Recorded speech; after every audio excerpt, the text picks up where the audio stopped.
normas. Las normas que nosotros vamos a utilizar y las que yo les voy a enseñar, parece que están basadas en lo que dice el ACC, el American College of Cardiology y el American Heart Association, porque en ese sistema es en el que yo me he entrenado. Yo cuando terminé mi internado, me viajé primero a Nueva York, estuve allá 7 años y ahora estoy en mi 8º año, que ahora estoy en New Haven, en Yale.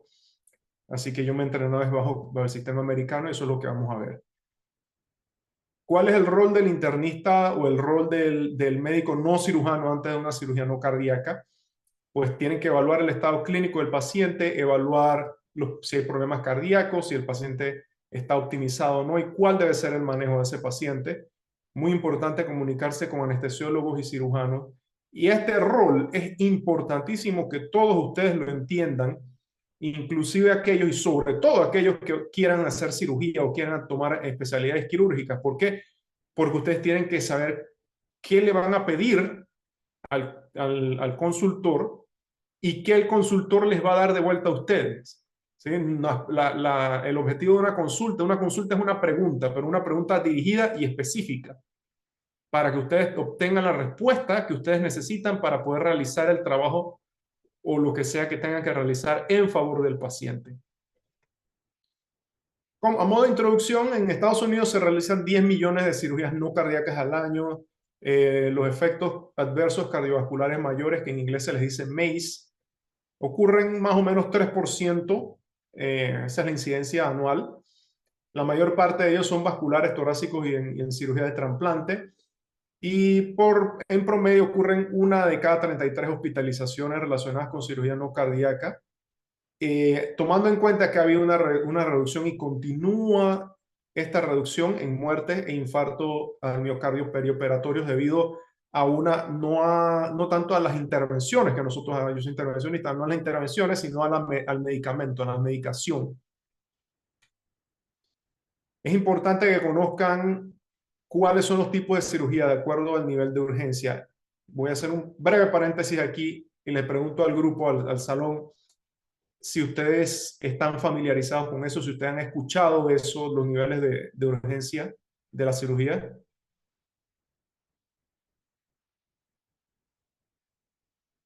Alguien que le quite el mute al... Ajá. ¿Ustedes alguna vez han escuchado, ya que están en la cátedra de cirugía, alguna vez les han explicado esto? No les escucho.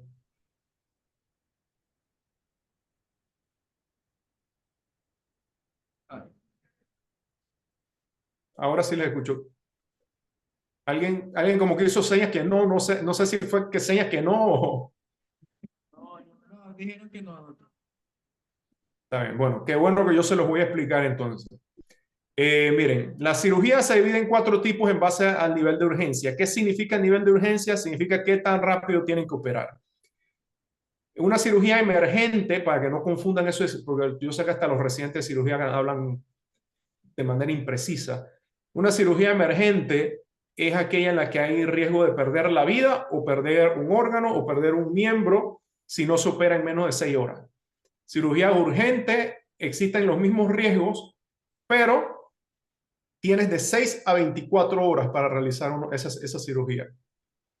Eh, Tipo de cirugía emergente sería, por ejemplo, una cirugía por trauma severo. Un trauma severo que llegue a un accidente, esos horribles que llegan a Santo Tomás de vez en cuando. Tipo de cirugía, por favor pongan mute el que tenga eso, ya gracias. El tipo de cirugía urgente sería, por ejemplo, una apendectomía que esté a punto de reventarse. Eso es una cirugía urgente, tienes que operarla, pero te da chance de evaluar. Cirugías tiempo sensibles son cirugías oncológicas principalmente. ¿Qué quiere decir eso? Que un atraso entre 1 a 6 semanas puede causar que el pronóstico de ese paciente cambie de manera desfavorable. Un tumor que en un momento dado estaba localizado y que fácilmente hubiera podido ser resecado por completo a atrasar atrasarse la cirugía.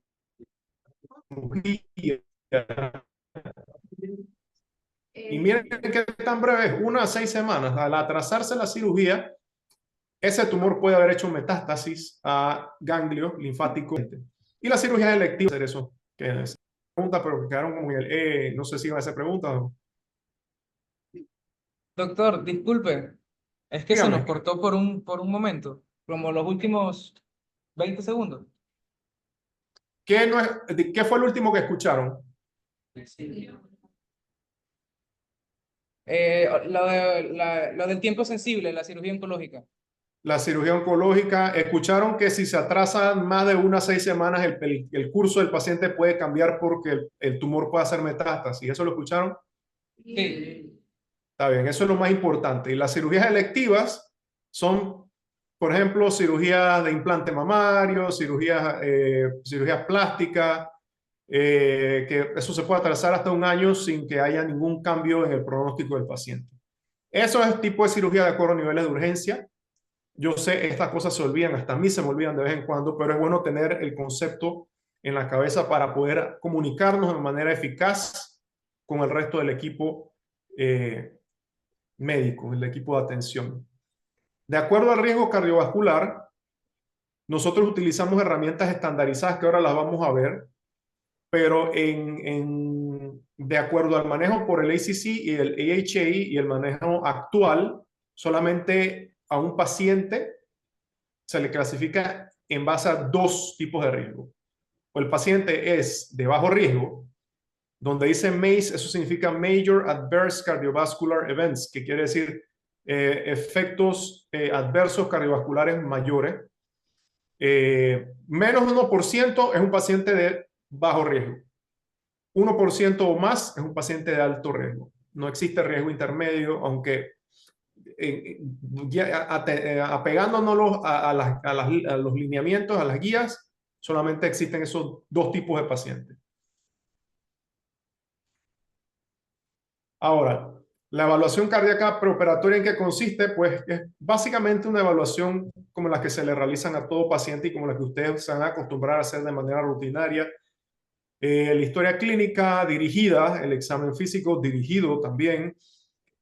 Hay que tomar en cuenta el tipo y urgencia de la cirugía. Por ejemplo, una cirugía emergente que tiene que ir al SOP en menos de 6 horas, no tiene tiempo para hacerse una evaluación preoperatoria. Los factores de riesgo del paciente. Un paciente que es nefrópata, que tiene una creatinina mayor de 2, no tiene el mismo perfil de riesgo que un paciente que tiene una creatinina normal. Un paciente que es diabético. Los diabéticos son una población muy especial porque no todos los diabéticos son iguales, dependiendo de la hemoglobina glicosilada A1C, el nivel. Asimismo va a variar el riesgo. Si el paciente es diabético que se puede controlar solamente con dieta, es una cosa. Si el paciente es un paciente que es diabético pero necesita insulina en la casa, eso es otra cosa, otro nivel de riesgo. Y el estado funcional, que es el factor pronóstico más importante, y ahora lo vamos a ver un poquito más en detalle, de cómo le va a ir a estos pacientes durante y después de la cirugía.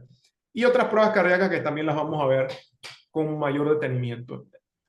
De igual manera, es importante ver en qué tratamiento médico está el paciente, si está tomando beta bloqueante, estatinas, aspirinas, DAPT, que es terapia antiplaquetaria dual, anticoagulación, ¿por qué motivo? El más común suele ser fibrilación atrial, pero hay otras causas que es importante elucidar si hay tiempo antes de la cirugía para poder indicarle al equipo de cirujanos cómo deben actuar. Existen múltiples herramientas de evaluación del riesgo, algunas de ellas son de interés histórico, no se preocupen, no vamos a ir en cada una de estas, no es una clase de historia, y se las menciono nada más para que sepan que existen, porque es importante por cultura médica general saber cómo han ido evolucionando las cosas.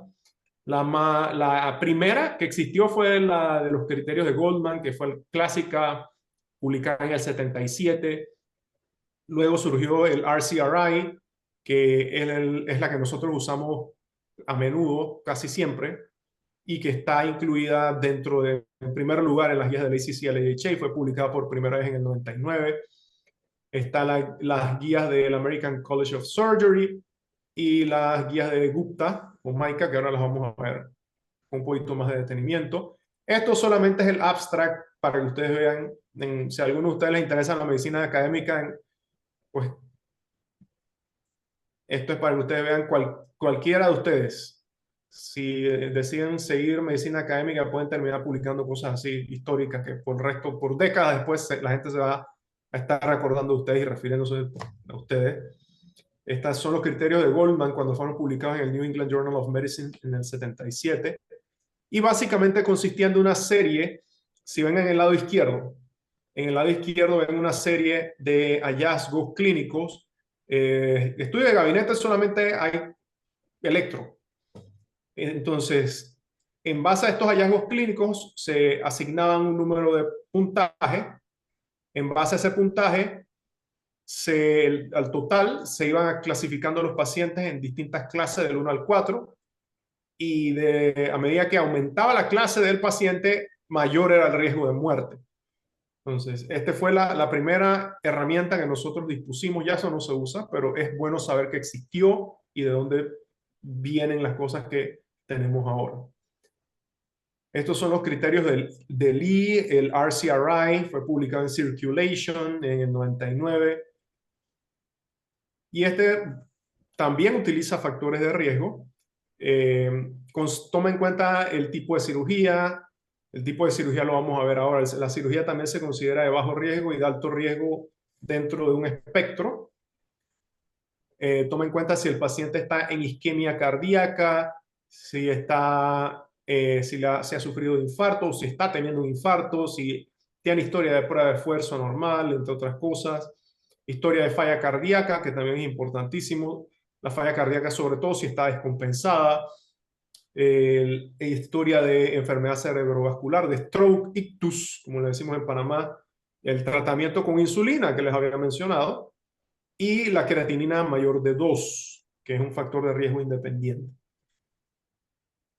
De acuerdo con la cantidad, vimos que son 6 clasificaciones o 6 tipos de factores de factores de riesgo. De acuerdo a la cantidad de factores de riesgo que estén presentes en cada uno de nuestros pacientes, pues así mismo vamos a clasificarlo. De 0 a 1 factor de riesgo es un paciente de bajo riesgo cardiovascular. Ven que les dije de menos de 1%, bajo riesgo, mayor de 1%. Es más, miren que el salto ni siquiera es de 0.9 a 1 algo, el salto es de 0.9 a 7%, con 2 factores de riesgo. O sea, un factor es alto riesgo. 7% no es una cosa despreciable, es un riesgo alto. Así que a partir de 2 factores de riesgo ya es un paciente que se considera un paciente de alto riesgo cardiovascular y así lo van a consignar ustedes en el expediente. Este es básicamente la escala que utilizan los cirujanos del American College of Surgery. Esto nada más para que tengan cierto conocimiento general. De aquí lo que vamos a ver un poquito más en detalle es la clasificación del American Society of Anesthesiologists, pero nosotros no lo utilizamos de manera rutinaria. Los cirujanos sí lo utilizan dentro de su campo, pero nosotros no lo utilizamos para evaluación cardíaca preoperatoria. Son 20 factores de riesgo, es más difícil de realizar la cabecera del paciente, nadie se acuerda de eso, pues son 20 factores de riesgo y no ha sido validada de forma externa, algo que sí ha sucedido con el RCRI. Y este es un concepto estadístico importante. Validación externa significa que se realizó el estudio original y en base a ese estudio se utilizaron esos mismos criterios y se aplicaron esos criterios a distintas poblaciones, a poblaciones diferentes a la población original incluida en el estudio original que fue publicado, y se demostró que utilizando el RCRI los resultados son consistentes y la clasificación de riesgo es consistente. O sea que es reproducible y que ustedes pueden confiar en que si ustedes ven a un paciente y le aplican el RCRI, ese paciente, la clasificación de riesgo que obtengan es confiable. Eso no se puede decir de esta escala, a pesar de que utiliza muchísimas más cosas, porque nada más se estudió en una sola clase de pacientes, en una sola población de pacientes, y no se generalizó. Entonces, para que ustedes vean los detallitos que tienen que ir y van a ir agarrando poco a poco a medida que estudien y que vayan avanzando en su carrera. Entonces, bueno, estos son los criterios de Gupta que les mencioné brevemente. Son una modificación básicamente de los criterios del American College of Surgery.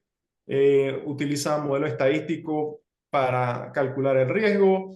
No vamos a entrar mucho en detalle en esto porque casi no lo utilizamos. Algo que sí tienen que saber, porque es importante saberlo, es importante entender esta clasificación de la ASA, del American Society of Anesthesiologists. Es una clasificación que va del 1 al 6 y te clasifica qué tan saludable está el paciente que vas a llevar a cirugía. Un paciente que está clase 1 de la ASA es paciente sano, paciente que no le debe pasar nada durante la cirugía. Paciente clase 6 es un paciente con muerte cerebral declarada al que se le van a extraer órganos para trasplante.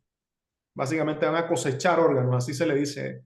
El término que utilizamos es harvesting, es cosechar órganos.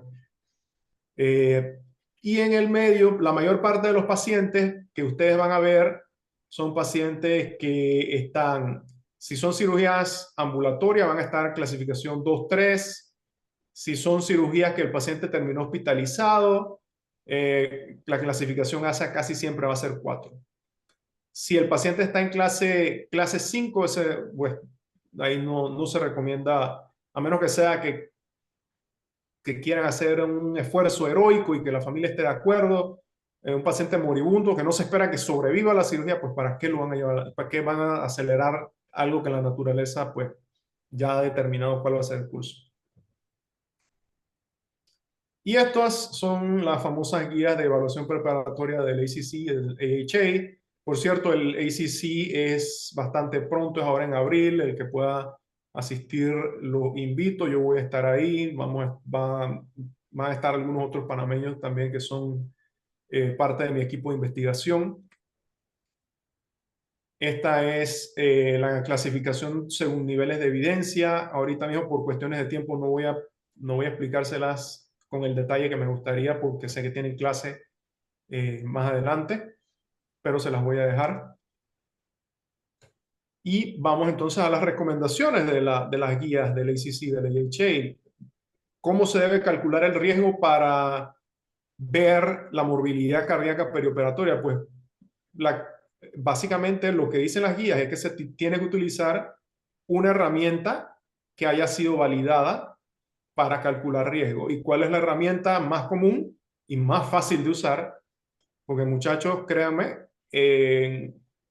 cuando ustedes ya sean médicos hechos y derechos, el tiempo es oro, el tiempo nadie se los va a devolver y ustedes van a tener un montón de consultas, que hay un montón de problemas que resolver y tienen que resolver rápido. Pero eso sí, dando respuestas correctas y pues siendo eficaces, respondiendo la pregunta que les están haciendo. Y el RCRI es lo más fácil de utilizar y es una cosa que es segura y que se ha demostrado una y otra vez que funciona. Así que eso es lo que yo les recomiendo que utilicen para evaluar cuál es el riesgo perioperatorio de estos pacientes. La evaluación del estado funcional se calcula en base a los METs. Estoy seguro que en fisiología ya escucharon acerca de los METs, que te dice básicamente qué tanto ejercicio el paciente puede realizar. Entre mayor cantidad de METs, menor es el riesgo de la cirugía o menor es el riesgo cardiovascular del paciente, porque el paciente puede tolerar el estrés de la cirugía. Como ven aquí, dependiendo de la actividad física, pues asimismo se asigna una cantidad de METs. Normalmente nosotros queremos que el paciente tenga una tolerancia de 4 METs para arriba. ¿Sí? Eso significa que pueda correr distancias cortas. Ahí se van 4 METs, pues ya es un paciente de bajo riesgo en base al estado funcional. Ahora, como toda medicina, también existe un instrumento validado e importante para medir los METs de forma objetiva. ¿Y cuál es este instrumento? Se llama el Duke Activity Score Index, el DASI. Este es un cuestionario que ustedes le tienen que realizar al paciente y en base al cuestionario, la respuesta que el paciente les da, así ustedes mismos van calculando y van obteniendo el puntaje. Por ejemplo, si usted le pregunta al paciente, vamos a mirar la número 7. Si el paciente puede hacer trabajo moderado alrededor de la casa, como limpiar el piso, usar la máquina aspiradora, hacer ellos mismos sus compras, cargar las bolsas del supermercado. El paciente le dice que sí, bueno, esos son 3.5 puntos. Si el paciente puede lavar los platos, esos son otros 2.7 puntos y así ustedes van sumando hasta que terminen el cuestionario. Y cuando termina el cuestionario, el total de METs, ese es el total de METs que ustedes dicen, bueno, este paciente soporta hacer tantos METs de acuerdo al DASI. Y eso los va a ayudar también a entender qué otras cosas necesita el paciente. Importante, este es un cuestionario que se tiene que aplicar por un clínico con cierto nivel de experiencia. No se lo pueden dar al paciente para que lo respondan ellos mismos. ¿Por qué? Porque los seres humanos, no vamos a hablar de los pacientes, los seres humanos en general tenemos la tendencia de sobreestimar nuestras propias capacidades. Todos. ¿Qué significa eso? Que si ustedes, y de hecho aquí tienen la prueba estadística de ello, cuando se le aplicó el DASI, el azul, las barras azul significa el DASI cuando el paciente lo respondió. La barra roja significa el DASI cuando un clínico con experiencia hizo las preguntas, porque no es solamente hacer la pregunta, sino hacer la aclaración. Ok, me está diciendo que tú puedes limpiar la casa y barrer y trapear y todo lo demás, pero tú tienes que parar en el medio de eso. Bueno, sí, doctor, yo tengo que parar 3, 4 veces, me siento, pues me quedo sin aire. Eso no es lo mismo que poder hacer el ejercicio sin tener que parar. Y los pacientes eso no lo saben, no lo toman en cuenta y se sobreestiman. Y aquí, de hecho, aquí lo ven. Miren, en el nivel de una capacidad física excelente, mayor de 7 METs, los pacientes se clasifican, están volando, pero cuando clínicos con experiencia hacen la entrevista, esto es 2%. O sea, el 2% de esta gente de verdad tenía esta cantidad de METs. Entonces, esto es algo que tienen que hacer ustedes, no se lo pueden dar al paciente para que lo haga. Hay muchos apps ahora, mucha facilidad, pero la naturaleza humana no cambia, entonces tienen que conocer esto. Y tienen que conocerlo ahora, que están en la facultad, para que no cometan los errores cuando están ya en el hospital como residentes o cuando les toque ejercer, porque entonces las consecuencias sí van a ser bien serias. Algo que las guías no toman en cuenta, pero que nosotros como clínicos, porque nosotros somos clínicos, sí tenemos que tomar en cuenta, es el nivel de fragilidad. La fragilidad, de hecho, es un concepto clínico bien definido que desafortunadamente todavía no se encontró la manera de incluirlo en las guías, en las normas. Las normas te menciona que, bueno, tienes que tomar también en cuenta la fragilidad. Pero un paciente frágil es, por ejemplo, un paciente encamado, un viejito, 90 y tantos años, en los 80 y tantos años, con falla renal, con esto, con lo otro, casi no se mueve. Que tú sabes que ese paciente, aunque el RCRI, aunque la calculadora de riesgo nominal que utilizamos le dé un bajo riesgo, ese paciente no es de bajo riesgo. Y entonces ustedes tienen que explicar en base al RCRI, el paciente de bajo riesgo cardiovascular, sin embargo, debido a otras características clínicas, a la elevada fragilidad del paciente, este paciente de hecho, su riesgo clínico es mayor que el demostrado por la herramienta estandarizada por limitaciones de la propia herramienta. Todo lo que nosotros usamos en medicina tiene limitaciones. Todo tiene ventajas, todo tiene limitaciones y la mayor parte de las cosas están basadas en estadística. Y ustedes tienen que entender que todo lo que está basado en estadística tiene margen de error. Entonces, lo que nosotros tenemos que hacer es minimizar ese margen de error y ajustar. Pero esto, poquito a poquito, a medida que van ganando experiencia, lo van a ir entendiendo mejor. Y bueno, la clasificación de riesgo en base a la cirugía, como les dije, hay cirugías de mayor riesgo que otras.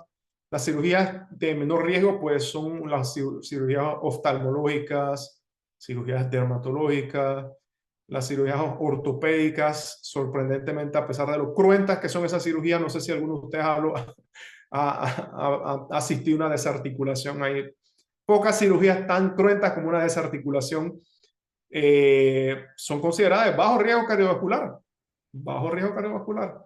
Cirugías de alto riesgo son cirugías aórticas, cirugías vasculares periféricas, suprainguinales, y hay todo un espectro. Hay todo un espectro. ¿Por qué es esto importante? Bueno, vamos a enfocarnos en estas dos tablas aquí. No tablas, en estas dos gráficas, perdón. Miren, esta es el, efectos adversos perioperativos en base al score del RCRI. O sea, recuerdan que les dije, de 0 a 1, 1 es 0.9%, ¿sí? Pero 2 ya va a 7%. Entonces miren cómo salta la cantidad de efectos, de eventos adversos a medida que va aumentando el número del RCRI. Esto es 0 y 1, que es bajo riesgo. A partir de 2, miren cómo comienza a aumentar la cantidad de eventos cardiovasculares adversos en los pacientes en el periodo perioperativo. Lo mismo sucede con el tipo de cirugía, por eso es importante saber qué tipo es importantísimo, que si no están claros con qué tipo de cirugía le van a realizar al paciente, hey, tenemos celulares, agarren el celular, sin miedo, ¿sí? Yo sé que en Panamá todavía estamos un poquito atrasados con esa pseudo militarismo en la manera en que se manejan los servicios, sobre todo los servicios quirúrgicos, pero preguntar qué es lo que le quieren hacer al paciente, qué cirugía exactamente le quieren hacer, pues dependiendo de la cirugía, las cirugías, cada una tiene su tipo de riesgo. Y las que tienen mayor riesgo son las cirugías vasculares suprainguinales. Eso es importante. Torácicas, de trasplante, de hecho hasta las cirugías o las neurocirugías tienen un poco menos riesgo, como lo ven aquí, neurocirugía, poco menos riesgo que las vasculares suprainguinales. ¿Sí? Y eso es importante conocerlo. ¿Qué pasa con un paciente que ha sufrido un infarto y que tiene que ser sometido a una cirugía? Pues en base a este estudio que fue publicado en Levitz y colaboradores, que fue publicado en el Annals of Surgery hace ya un tiempito, ya viene en mayo de 2011, ya sabemos que se recomiendan esperar al menos 8 semanas después de que un paciente sufre un infarto para realizar una cirugía. ¿Por qué? Porque el riesgo de reinfarto es alto, es bastante alto durante esas primeras 8 semanas, porque el miocardio necesita tiempo para recuperarse. Así que si se puede esperar, se espera. Y ni modo, es una cosa que tienen que hacérsela saber al paciente, a los familiares, obviamente al cirujano. Pues, o sea, nosotros somos médicos, nosotros trabajamos con la naturaleza, no en contra de ella, y esto es lo que la naturaleza dicta. ¿Sí? Si el paciente sufre un infarto y le hacen una cirugía en 2 semanas, más probable que no es que le va a dar otro infarto ahí mismo. Y créanme que no, los resultados no van a ser buenos. Ahora vamos a ver otras evaluaciones adicionales. Un electrocardiograma.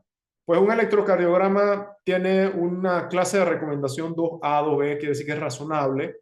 Es razonable que un paciente que va a ser sometido a una cirugía que sea de cierto nivel de riesgo, se le realice un electrocardiograma de base. El valor del electro para un cardiólogo, exceptuando los casos de síndrome coronario agudo, es poder comparar más adelante si algo le pasa a ese paciente en el postoperatorio, se le hace un electro y tú puedes comparar el electro en ese momento, en el postoperatorio, con el electro de base y ver si hay alguna diferencia. Ese es el verdadero valor de los electros. ¿Cuándo no se recomienda hacer electro? porque no tiene beneficio. Y aquí, como ven, cuando dice clase de recomendación 3, significa no, o dos alternativas, o no hay beneficio o produce daño al paciente. En este caso no produce daño, es una cosa no invasiva, pero no tiene beneficio. El típico es cuando te piden un electro para una evaluación preoperatoria por cardiología para una cirugía de catarata. Muchachos, el que sea cardiólogo va a ver eso bastante. Las guías dicen que es innecesario, pero uno no se va a estar peleando con los colegas y eso también lo van a aprender con la experiencia.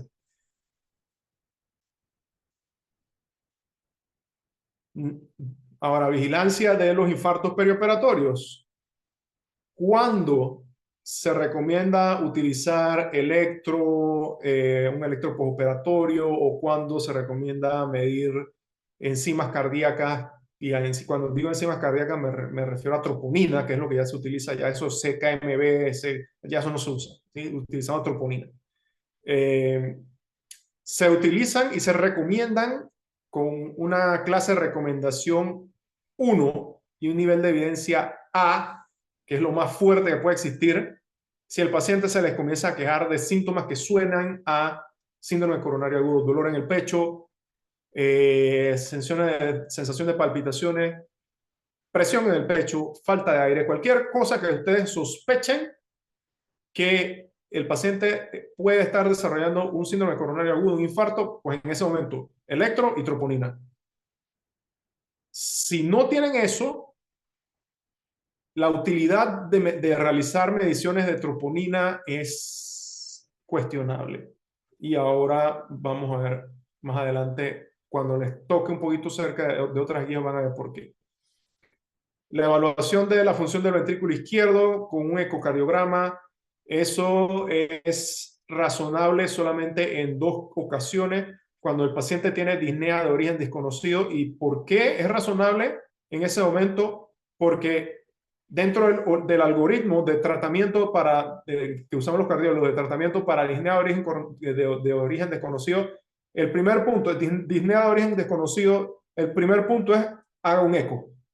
Por eso. Segundo momento en que es razonable, pacientes que sabemos que tienen falla cardíaca y que de repente se está quejando de que tiene más falta de aire de lo normal. También. En ese momento es razonable utilizar un ecocardiograma para ver qué está pasando. No es razonable y no tiene beneficio, y de hecho aquí lo ven, clase 3, no beneficio, estar realizando ecocardiogramas de manera rutinaria a pacientes que van a una cirugía. No tiene beneficio. ¿Por qué? Porque aun si tú descubrieses que el paciente tiene una fracción de eyección disminuida, lo que tiene más peso en el pronóstico postoperatorio de este paciente son los factores clínicos. No es cuál es la fracción de eyección, con ciertas excepciones, por supuesto. Las pruebas de esfuerzo físico preoperatoria tienen su rol. Como ya les dije, sirve para descartar isquemia. Principalmente lo que queremos ver es capacidad de ejercicio en pacientes que por una u otra razón pues nos cuesta demasiado determinarlo con el interrogatorio clínico. Si los pacientes pueden llegar al menos a 7 METs, se considera un paciente que tiene bajo riesgo. Si tienen menos de 4 METs, es riesgo elevado. Y en caso de que sea necesario realizar imágenes cardíacas de esfuerzo, lo más utilizado son las pruebas nucleares. Entonces, en pacientes que, como ya les mencioné, que tienen más de 10 METs, es razonable ya no hacer más nada. Si el paciente en el DASI les dice, no, yo puedo hacer esto, puedo correr 10 kilómetros, con un paciente que vi ayer, que lo vi en la clínica, el paciente dice, no, bueno, yo me quiero hacer una cirugía de reemplazo total de rodilla, pero yo 2-3 veces a la semana agarro mi bicicleta y me voy, manejo 20 millas así, voy de Connecticut a Rhode Island y de vuelta, y bueno, o sea, no necesita más nada, pues ya está súper bien, va a sobrevivir esa cirugía, no hay problema. En los pacientes en los que sea difícil determinar eso, entonces es que ustedes van a pedir una prueba de esfuerzo de ejercicio, si la puede hacer. Si el paciente no puede hacer la prueba de ejercicio, es decir, no puede montarse en una caminadora, se hace una prueba de esfuerzo nuclear eh, que les va a decir si hay o no isquemia, si hay defectos fijos que significan infartos, si hay defectos reversibles que significa isquemia. Y bueno, por cuestiones de tiempo no les explico con más detalle las imágenes, pero es una cosa bien interesante. Y aquí está en las guías cuándo se realizan estas pruebas. Pues estas pruebas son razonables en pacientes que tienen una pobre capacidad funcional, tienen menos de 4 METs, y que ustedes pues necesitan una manera de determinar riesgo cardíaco en ese paciente. Pero no se recomienda estar realizando pruebas de fuerza de rutina. No se recomienda. No tienen ningún beneficio y son carísimas y no es buena medicina. No es una buena manera de practicar la medicina. Ajá. Y esto es lo que yo les quería mostrar acerca de los distintos marcadores. Por ejemplo, se ha estado estudiando el rol de ciertos marcadores, como es la troponina y el BNP, en el preoperatorio, postoperatorio para determinar riesgo. Sí se ha encontrado, por ejemplo, que en pacientes que tienen troponina normal y BNP anormal en el postoperatorio tienen mayor riesgo de muerte. Sí, es cierto. Se ha demostrado, se conoce. ¿Se recomienda hacerlo? No. ¿Cuál es la razón? Pues en medicina, si nosotros no podemos ofrecer una manera de manejar, una manera de curar o una manera de alterar el curso de una enfermedad o de un problema, pues, ¿qué sentido tiene hacer el examen? ¿Qué sentido tiene que ustedes le digan a un paciente que, oye, por cierto, mira, te hicimos este examen, tienes mayor riesgo de muerte? Bueno, ¿qué, doctor, qué me van a hacer? Nada, porque no tenemos nada que hacer. No tiene sentido. Eso no es buena medicina, no es buena práctica clínica. Y hasta que llegue el momento en que tal vez inventemos algo o desarrollemos algo que sirva para tratar a estos pacientes y disminuir el riesgo aumentado de muerte que tienen en base a esos marcadores, a esos biomarcadores, pues la recomendación es no hacerlo. No se deben hacer estos exámenes de rutina. Los canadienses lo hacen, pero ellos lo hacen y tienen el mismo problema. Bueno, está bien, el paciente tiene mayor riesgo de muerte. ¿Y qué vas a hacer al respecto? Ese es siempre, y no solo para evaluación preparatoria, sino siempre tienen que hacerse esa pregunta antes de enviar un examen. Yo voy a enviar este examen. ¿Por qué lo voy a enviar? Y si el examen me viene anormal, ¿qué voy a hacer yo al respecto? Si la respuesta es no sé o no tengo nada que hacer, entonces no ordenen ese examen porque es innecesario. Rol de la terapia médica, bueno, vamos a hablar rápidamente acerca de esto, los betabloqueantes, estatinas, antiplaquetarios y otros. Este es el POISE Trial, este es uno de los estudios más interesantes. En resumen, muchachos, pacientes que estén tomando betabloqueadores de la casa, se continúa el betabloqueador antes, durante, inclusive en la mañana antes de la cirugía y el día después de la cirugía, totalmente se continúa el betabloqueante sin pararlo. Porque si ustedes paran ese betabloqueante que el paciente ya se estaba tomando desde la casa, van a matar al paciente. Segundo punto del POISE Trial. Un paciente, aunque se descubra que es un paciente cardíaco que entra al hospital por una cirugía, a ese paciente no se le comienza betabloqueador. Cirugía no cardíaca. Por una cirugía no cardíaca no se le comienza betabloqueador ni antes, ni el día de, ni durante el resto de la hospitalización por esa cirugía. Ustedes se le da de alta, cuando el paciente se le da de alta, lo mandan a la clínica de cardio. En la clínica de cardio nosotros decidimos cuándo le vamos a dar el beta bloqueante. ¿Por qué? Porque en este estudio, como ven aquí, este estudio de hecho lo tuvieron que parar. Los investigadores comenzaron a darle metoprolol succinato, que yo creo que en Panamá no hay. Cuando yo estuve en Panamá el año pasado ejerciendo, creo que no había succinato. Pero el metoprolol succinato pero esto aplica a todos los betabloqueadores. Le comenzaron a dar betabloqueador succinato a los pacientes el día de la cirugía y en la mañana siguiente de la cirugía y a partir de todos los días después de la cirugía sin haber recibido esos pacientes betabloqueantes en ningún momento antes. Y tuvieron una cantidad de muertes altísima porque los pacientes, el sistema cardiovascular necesita tiempo para adecuarse a un betabloqueador. Entonces, el peor momento para darle eso es un momento en que tú estás teniendo tanto cambio de fluido y tantos cambios hemodinámicos como cuando tienes una cirugía.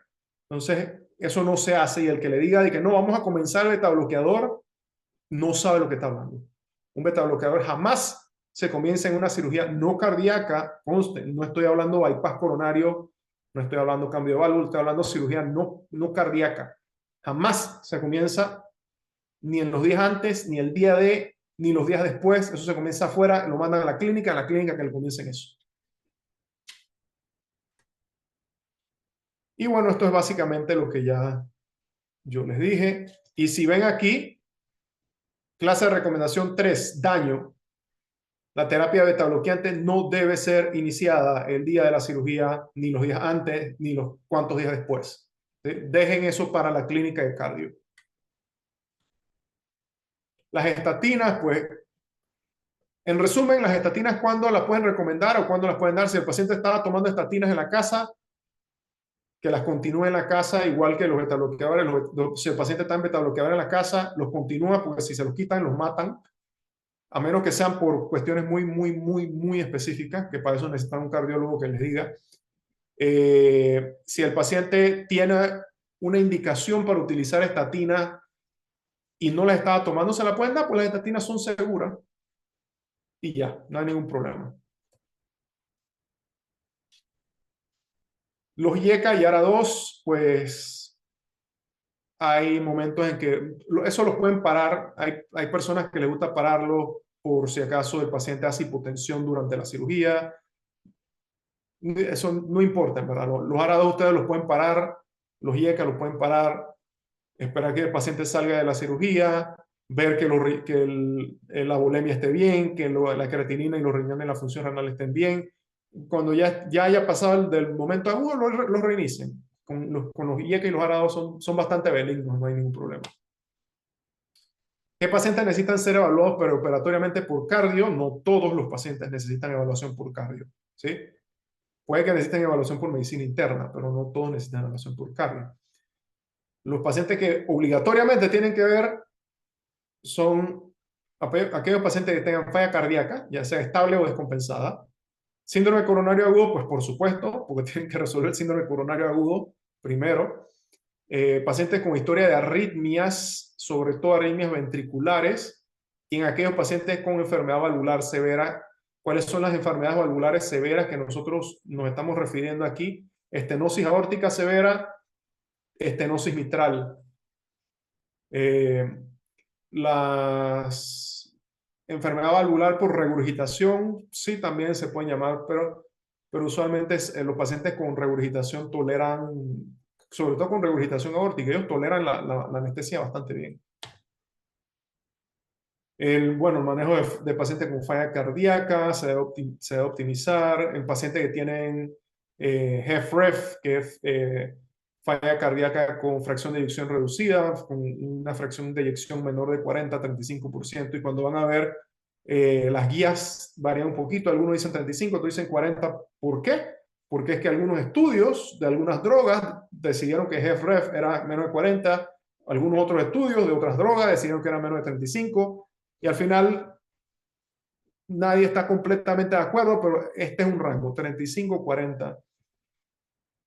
Tienen que saber que esos pacientes, cuando les dan anestesia, el anestesiólogo, que eso tiene que ser un anestesiólogo cardíaco, porque toda anestesia tiene un efecto inotrópico negativo y pueden empeorar agudamente la falla cardíaca. Los antiplaquetarios, los pacientes que están recibiendo aspirina como prevención secundaria, es decir, luego de un infarto o luego de un derrame, de un stroke, deben continuar recibiendo aspirina a menos que el riesgo de sangrado sea prohibitivo. en los pacientes que se han colocado stents de segunda generación. Ya nosotros vamos por stent de tercera generación, stent coronario de tercera generación. La aspirina, el Plavix o la aspirina, el ticagrelor deben continuarse al menos 6 meses, si es posible. Y la aspirina puede ser utilizada como prevención primaria, pero en realidad el riesgo de sangrado digestivo es mayor y sobrepasa a la protección que ofrece. Por eso si un paciente me llega a mí, a mi clínica de cardiología, y el paciente no ha tenido un infarto, el paciente no tiene evidencia objetiva de enfermedad coronaria, yo le quito la aspirina. Si el paciente en algún momento le sale una prueba de fuerza positiva o algo, entonces se la reinicio, pero antes de eso no hay razón para que ese paciente esté tomando aspirina. Y los anticoagulantes pues tienen que investigar qué tipo de anticoagulante está utilizando el paciente, por qué lo está utilizando. En esto van a necesitar bastante ayuda de cardiología. Tienen que saber revertir los anticoagulantes, que se pasa un poquito del tema de la charla, pero el que esté interesado yo le puedo dar más detalle en esto. Ahora, vamos a hacer una síntesis de todo. La evaluación preparatoria paso a paso. Una cirugía de emergencia. Tienen que actuar menos de 6 horas. ¿Qué hacen? Proceden con la cirugía. El paciente ya a cuarta urgencia, es una cirugía de emergencia, lo llevan al SOP. Y la optimización de riesgo se lleva a cabo después que el paciente sale del SOP. Eso sí, sabiendo que toda cirugía de emergencia conlleva un mayor riesgo de todo. De que salga mal, de que se muera el paciente, de todo. Ese es deber del cirujano, de lo que ustedes aquellos que quieren ser cirujanos, hacérselo saber a los familiares y al paciente, si el paciente está consciente, antes de llevarlo a la cirugía. Oye, esta cirugía de emergencia, si no la hacemos, definitivo te mueres, pero si la hacemos, también tienes un alto riesgo de morir. Pero es mejor hacerlo. Tienen que explicárselo y tienen que ser bien claros con ellos, porque siendo claros con los pacientes, se evitan ustedes problemas legales más adelante. Cirugía de urgencia, aquellas que se tienen que realizar entre 6 y 24 horas. Si el paciente está con un síndrome coronario agudo, dolor en el pecho, diaforesis, que el paciente está teniendo un infarto, llama cardio. Si no hay síndrome coronario agudo, pues se hace una evaluación preoperatoria rápida para que el paciente se lo puedan llevar ligero al SOP. Paciente de bajo riesgo, menos de 1%, de acuerdo al RCRI, adelante con la cirugía, como mi paciente ayer, que estaba haciendo spinning por 20, 25 millas cada 2, 3 días, quería hacerse una cirugía de rodilla.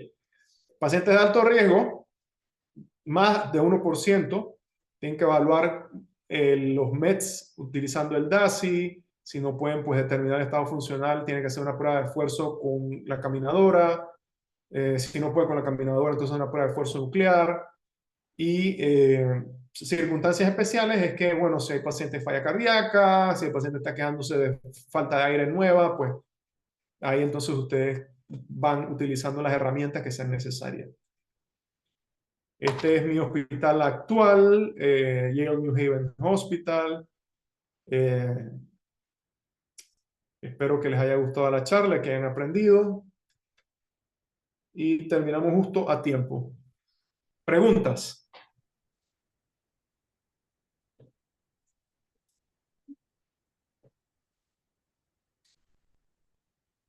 Ay. Bueno, acá en el salón parece que nadie tiene preguntas. También me alegro. Eso quiere decir que o entendieron todo o no prestaron atención a nada. Una de las dos.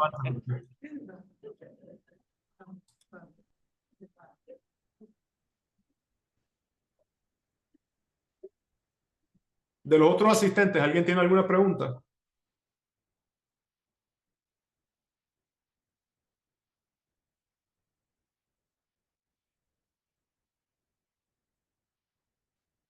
Todos están como calladitos, yo no sé si se durmieron, no sé qué.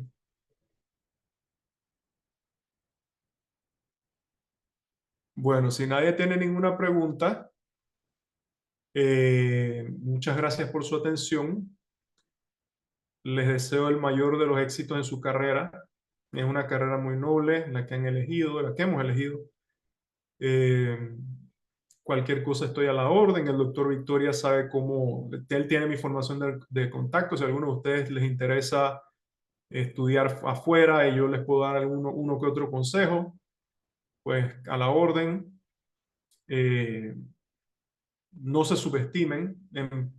Yo estudié medicina no en la facultad, no en la Universidad de Panamá, yo me gradué en la Universidad Latina. Yo sé que en Panamá hay mucha gente que les dice cosas a los médicos jóvenes que no son correctas, ¿sí? Así que ustedes no se dejen desanimar, eh, tengan sueños, atrévense a soñar y sepan que hay cosas mucho más grandes que las instituciones de salud que tenemos en Panamá y que ustedes pueden llegar ahí, ¿sí? Donde ustedes, si ustedes ponen el esfuerzo y ustedes hacen el trabajo, créanme que las puertas se abren. Y a veces todo lo que uno necesita es un espacito de este tamaño para entrar. Buena Muchas suerte en el resto gracias. del semestre Gracias. y que pasen un bonito día. Gracias por su tiempo, doctor. Muchas gracias.